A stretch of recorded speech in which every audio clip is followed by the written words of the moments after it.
everyone. So I'm your last speech before the lunch, so I'll make it clear and appetizing. So Guillaume gave me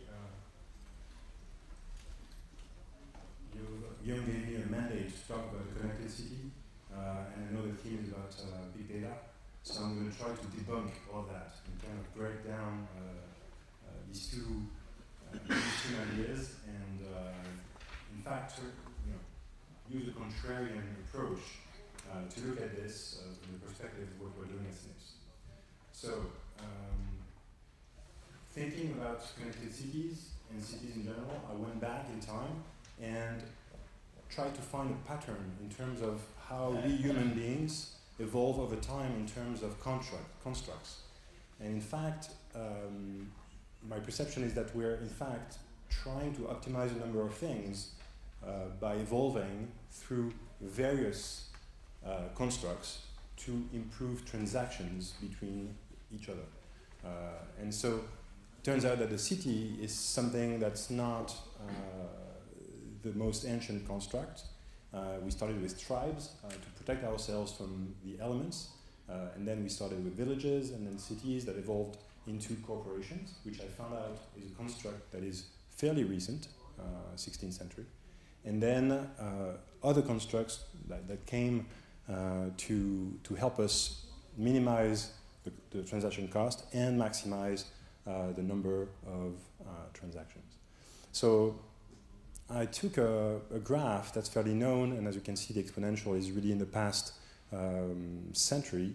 The HDI is the Human Social Development Index used by UNESCO, and it's the life expectancy index, the education index, and the income index. So of course, for the past 10,000 years, it's been fairly flat. And the last couple of hundred years grew dramatically, mostly because of the invention of transportation globally. So that's the Ferris wheel. Now, if you map the constructs on this timeline, you see the villages, the cities, which were overtaken by the corporations. And then the internet came along. So I'm suggesting that in fact, there's a development here which only supports our willingness to transact and do so at a very efficient level. So I will not discuss singularity, I will not discuss Kepler and exoplanets, but you see where this is heading. So, what about the city construct? So I'm deconstructing it, in fact. The city, in fact, is part of a mesh. This is a map of France, as you can perhaps recognize here, the outline of France, with the TGV, the train grande vitesse, the fast bullet train that we have, brings the cities closer together. In fact, once again, to improve the transactions between cities. And then some of the constructs like the corporation, which we think, and today we're here hosted by AXA, where we think, or some people hope, that the constructs are stable and can grow further. In fact, it couldn't be worse. It started in the 17th century. Only then, in fact, corporations were state emanations, companies created to manage colonies. So they improved version 1, version 2. The version 2 is what we're living today. And every big corporation is trying to go through its digitization. So that's a process. But the picture is not very rosy. As you can see here from the 1600, this is a map of the proportion of transactions globally between corporations and individual agents. Way back, 10,000 years ago, human beings were transacting peer-to-peer, right? And in fact, the peak of the corporations doing transactions between each other was around the 1980s. It's going downhill since then. Interesting. So, have you heard of Uber? Right? This is the on-demand economy where individuals are empowered to do transactions by being their own agents. So, of course, the internet is the platform. The internet is the new village. That's my thesis. So the city itself is maybe just a construct itself, meant to disappear over time. Here is another graph that suggests that the number of agents is in fact increasing, so that correlates with the other graph. And so the economist in the room will see a gradation of certain theories, And in fact, this is probably a topic on its own, but it's interesting to see how the human being is really back into the picture. So data, internet, IoTs, they're change agents. They're all part of this phenomenon. We built them probably because we have this innate nature to actually improve transactions and do things faster. This is how we're wired. And then let's take a look at the big data, the term big data. So I'm 40 years old plus, 44. I've been coding most of my life, so I've grown with Moore's law, right? So I'm not in particular impressed by big data. Data is just data, and it grows with the number of transistors in the chip. So it's only natural that it grows exponentially with the chips, and the number of, the amount of data that you have to deal with comes with algorithms that also improve over time. So what we're calling big data today is really not much more than data that is getting big by the time, except that now corporations and individuals are being aware of the quantity of data. If big data is today, what about tomorrow? Gigantic data. It's growing exponentially. It's not going to stop. In fact, there's a problem because if you compare Darwin and Moore, right, we're evolving at this pace. This is data and computing, evolving much faster. So we have an issue there. And we are mere mortals, right? Our personal lifespan is 100 years. We are being disrupted at a pace that far exceeds our biology. So you may remember this graph from probably 10 years ago. It was moving around the internet. So the question is, is Moore winning or Darwin? We're actually regressing when you see this. And these are pictures that you see way too often, also between couples at a restaurant. It's pretty sad, so we're glued to our phones. I have hope, because we're actually standing up again. Right? We have more devices connected to different parts of our bodies, IoTs, so that means that perhaps we're going to regain a position that is noble and human, standing on our own two legs. So Homo erectus, to be back to basics. And Homo mobilis is about moving around the city. So there's a trend because we're trying to map just about everything. So if you look at all these, I've tried to sort things by columns, but city mapping is an old practice, goes back 2 millennials probably. World maps, more recent, comes with world travel. OpenStreetMap, that's an open protocol, but then Google took that to extreme, and they have Google Street View. That's the one that blows my mind. Consider today that Google probably has 1 pixel for every centimeter squared of the urban environment. 1 pixel, 1 centimeter squared. It's crazy. So we're mapping pretty much everything that is visible in terms of city environment. And then we're mapping the human tree. We're mapping who we are as citizens. We're mapping through Facebook, which has 1 billion users, 1/7 of the population, still growing thanks to mobile. So knowledge mapping, Wikipedia, corporate digitization, which is then also taking all the archives, mapping it again. And then the human genome, the DNA. The physiome is about mapping the entire body in terms of how it functions. The connectome is about mapping the brain. Natural language processing allows to map the linguistics, all the languages that create diversity across this planet, but also barriers to communication and transactions. So in fact, we're a mapping machine. The human species is a mapping machine. And it's doing this at scale on things that are pretty abstract today. Amazon and the biometrics. We're tracking the fingerprints, we're tracking the voice signature, Siri, Amazon Echo, which is not yet in Europe, but there's an issue here also about privacy, so we'll get there. So how do we get there? We think the solution is AI. So not to be too scary, we're not thinking about the sort of AI that wants to kill us all. It's the AI that actually wants to help us. And if we have a say, we're going to help design it.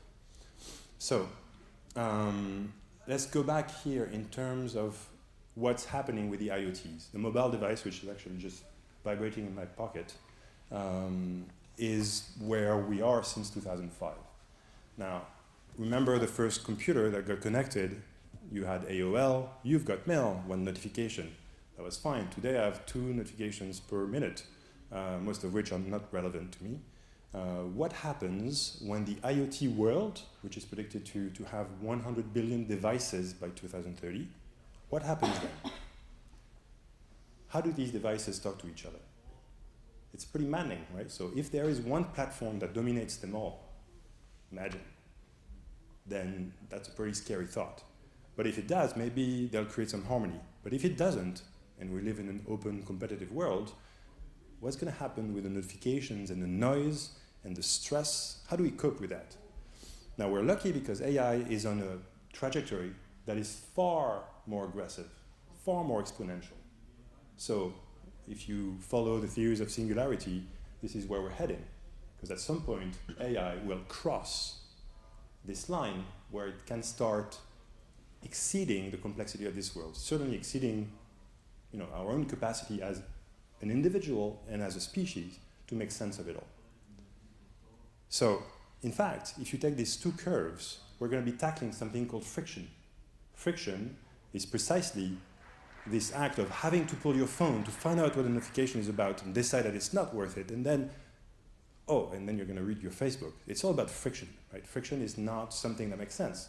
Electricity had a lot of friction 200 years ago, right? It was dangerous, it was expensive, it would burn your house down.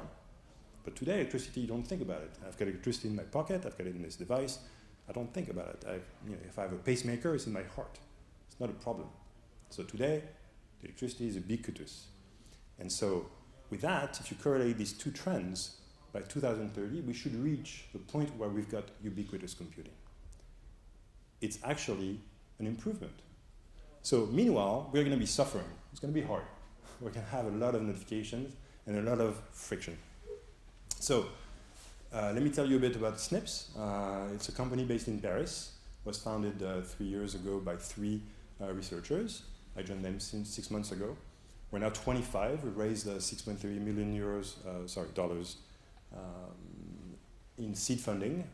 And so half of the team is really about data science, applied data science. And the rest is mobile engineering, because the mobile still is the #1 IoT of them all. And so our mission statement, in fact, is to make technology disappear. And how do we do that? We put an AI with privacy in every device. That's how we get there.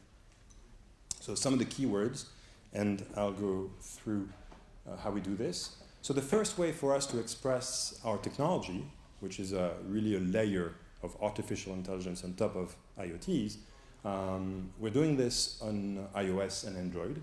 So here what you see is a ContextAware Keyboard. But we're starting with location. So location is something that is pervasive in a mobile device. So the mobile device, my phone right here, knows my location at any given time. Now, I reluctantly allow Google or Facebook or Apple to have access to my location. We all feel a little uneasy about that. But the reality is that my phone is turned on, and until the battery is dead, the phone itself locally has access to that data. So we're saying, well, if the phone has access to it, why don't I build an intelligence that takes advantage of that location on device? So we're building a keyboard that knows your address. That's pretty easy, right? Knowing where you are. Well, it's not that easy, actually. And what about the address that you're going to next? Well, if the phone has been tracking your every move, it does no matter what. If it has been tracking your moves, what about predicting your next move? So if you're typing an address, this is Uber, right? You're going to have to memorize the address, type the address, or find the address of the next meeting. Well, no. This keyboard actually doesn't have any keys. It's just a context-aware location keyboard. And so the system, the AI embedded in here, actually knows which address you're likely to type. And you just press and it types it for you. So it's a go-between between location awareness and apps that require addresses or content. This is an app that actually is a jumping board to various other apps based on addresses. So that's, again, the first way for us to get into the solving this issue. And then this is a component, a widget, that actually with a swipe down gesture gives you access to these flexibilities. So really we're just an overlay today in the mobile OSs. But generally speaking, what we're trying to comprehend and build as a model is a model of your day. You know, your day is about, as we say in French, métro, boulot, dodo, so there's a bit of a routine. And the routine, in fact, sorry to say, but this is what we are about. Human beings actually thrive on routine. Very predictable, right? So we can build models around that by studying patterns, building models, but then again, it's built on the device. I'll explain later. Contextual awareness is about processing these signals. So a lot of data comes from the device, from the individual, and a lot of the data comes from external sources, of course, public data, transport, city data, and whatnot. So this comes from the cloud, but this comes a lot from the device. This is mixed. So we make sense of it all by mapping out, by cross-referencing, by joining models together, creating a state of awareness about who you are, where you're heading, and how, which allows us to create experiences, UX, typically, that facilitates the use of your mobile device. So what we want to do is remove friction, shave layers of interactions that actually don't make sense anymore. The smartphone isn't that smart. What's smart is Google. What's smart is Facebook, right? So by building all that, we can create some sort of a jumping board to a faster, smarter, more efficient, more synchronized digital device, which wants to be our assistant. So some of the technology, place association, sometimes your GPS finds out that you are at this location. Well, it may be off by 100 meters. What is the actual location you're at? It's not the GPS, it's not the address. What is the location? Are you at lunch? Are you at a restaurant? Are you in a company like here? So the signal here is probably broken, but there's a trace. There's probably also correlation between your email and the fact that you're here. So AI can make sense of that. Habit understanding. We're very predictable, so we actually make sense of typical patterns. And if you spend a few nights at a given place, it's probably your home. And if that place is away from home, then it's probably a hotel away from home. But it's where you sleep. So these things are immensely useful when you map them out. Email understanding. So this is a template from booking.com. So that's pretty easy, right? So you can extract the address of where you're heading. But also sometimes you have unstructured content. It's all about NLP, natural language processing. So processing language is one of those things that we need to map out in order to understand the essence of the content. Event understanding. So what's an event? In a natural language flow of text, right? So if Place Saint-Marthe, well, presumably you're missing out the city and the country. Well, let's find out. Let's decide what that means.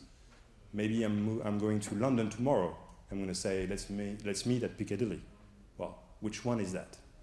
Is there such a thing in France? So you cross-reference databases, you cross-reference the fact that I do have a Eurostar ticket, and so on and so forth. And then this is trickier. This is about a flow of discussion. So what if I have a discussion, and I say we meet at a given place, but then I contradict myself, and then I adjust, what is the computer, what is the model to make sense of this? And then we look at the environment as well. So we create a lot of models, we process data. So the company, before it actually shifted its focus to the B2C project, did a lot of consulting with the SNCF, the city of Paris, with Parkeon. So we massage a lot of data here. This is a model that actually finds out the availability of city bikes for you. So if you're a city dweller and you're commuting on a bike, then we are going to try and correlate that with the fact that perhaps you need a bike ASAP to get on time to your meeting, or we'll find out from the weather that you shouldn't take your bike, and so on and so forth. So all these patterns are merged together. So you may be concerned about that. How can I actually promise to deliver on something that actually thrives on personal data? We think, and we have a contrarian approach to this, which we think is an advantage, and we can do this also because we're starting fresh. It's not easy to do for, say, Google, which is by design a cloud-based company. So there's a conflict of interest here, I'm afraid. these entities live and they're part of the constructs. And each of these entities have a possibly interest to maximize profits on one end, which actually is not in line with the state that wants to maximize welfare, and then the individual that wants to maximize personal options, right? So some of these energies are linked, but often they do not. This creates a conflict.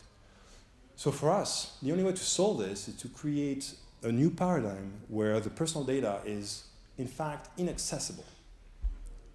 Right? So we're thinking, if we're going to build a company, if we don't have the data, then we don't have an issue with the Ensae, and we don't have an issue with the state, and we don't have an issue with the user. By putting the data and keeping it where it belongs, in other words, with the body of the person on device. So how do we do that?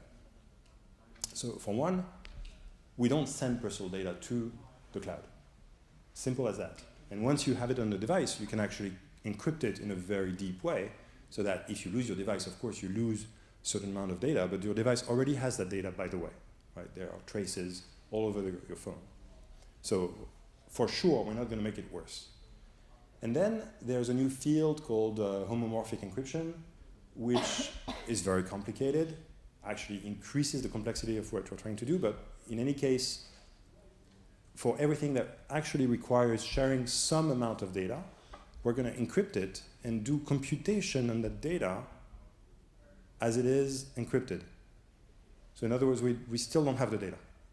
Right? So the computation, so this is a complex field, and I'm not qualified to talk about it, but so this new field allows us to do computation with data that is unknown to the server on a cloud. So where does that leave us? Remember this graph that I showed you? We're heading towards a frictionless world. And so, in a dystopic future where the city of tomorrow maybe, or maybe this is Hollywood telling us that it should look like that, we're suggesting that perhaps by approaching the problem differently, with a new paradigm, the city of tomorrow may look like this. In fact, we may not need a city at all.